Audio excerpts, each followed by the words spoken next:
Hey YouTube, so this is my first YouTube video related to tech.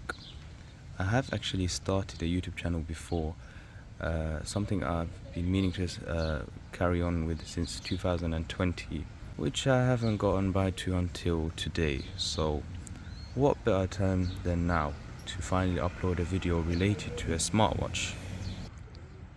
So for the purpose of this video, I'm not going to actually put it at my wrist because if I do that, then I won't be able to actually record the video.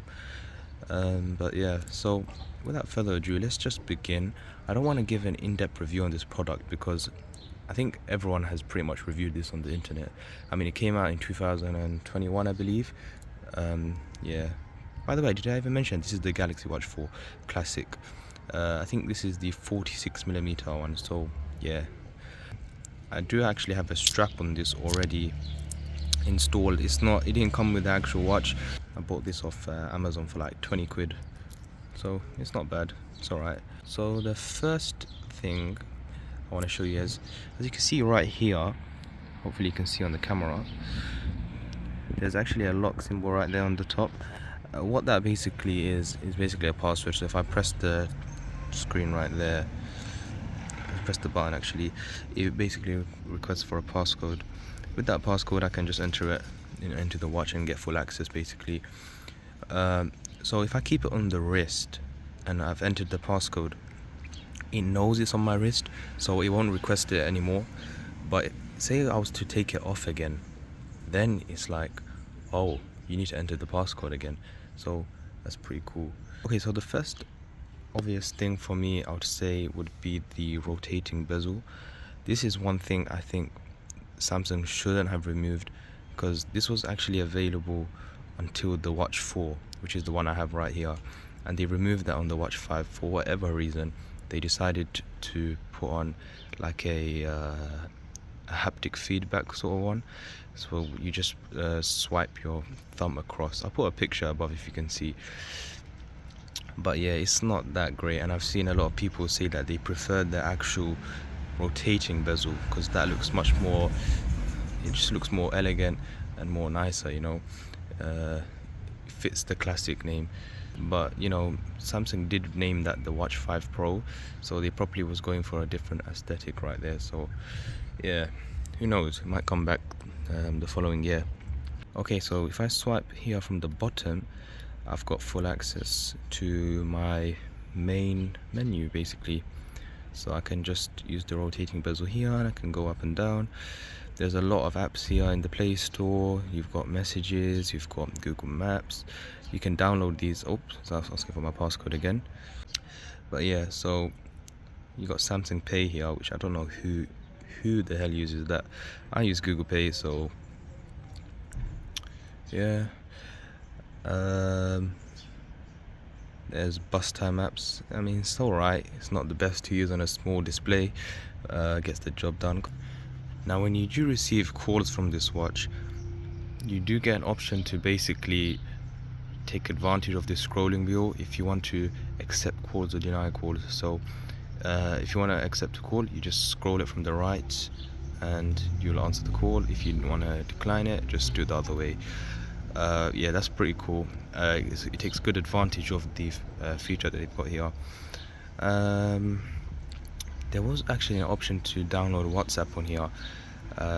It's a beta version, so they're still testing it out. It's not quite stable yet, but it probably will come out in the future. You've got Spotify here, you got Samsung Internet. You can actually browse the internet. That sounds pretty crazy, but yeah, I don't know why would you want to do that on a watch, but it's there. So here are some watch faces I've actually got downloaded. Here are some I have. This one looks pretty good, pretty nice. There's some more here, some analog ones. Now this one, basically you can add a picture of your own. So if you press customize here, you can add your own image as your clock background. So there's that. There's this, there's that one. This is the one I'm currently using, but it has red dials instead of this orange one here. This one. If you got a Samsung background one with a digital interface right there. Not bad. And you got one that has the weather on, so you can view the time and you have the weather. So if you can't be asked to scroll, there's that. This one looks pretty nice though. I think I like this one. This was the one they added on the Galaxy Watch Active, I believe. Yeah. Now this smartwatch is designed specifically with Samsung's user interface and everything in mind. The software compatibility and everything, so it will work best with, you know, Samsung devices. Apple devices, it may work, but you won't get full access to like features such as maybe the notifications or the Samsung Health app. You won't get full access to these sort of benefits, so you're probably better off getting an Apple Watch. But maybe something like a Huawei or a OnePlus, it will work. You should be able to take advantage of these apps, because I'm pretty sure they do have Samsung Health as well on there, so that's one thing to keep in mind.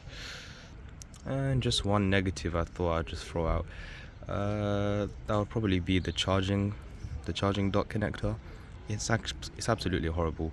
Like, you put it on and the magnet is absolutely weak. The actual system to use it is very convenient, but when you're putting it on, you would expect the magnet to be a bit more firm and solid, you know, like if it moves a bit, it will just come off.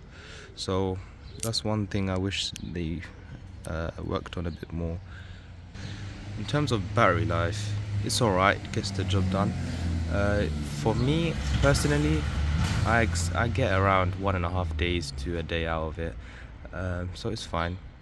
You can put battery saving settings on and everything. It might increase the battery life a bit more, but for the most part, it gets the job done.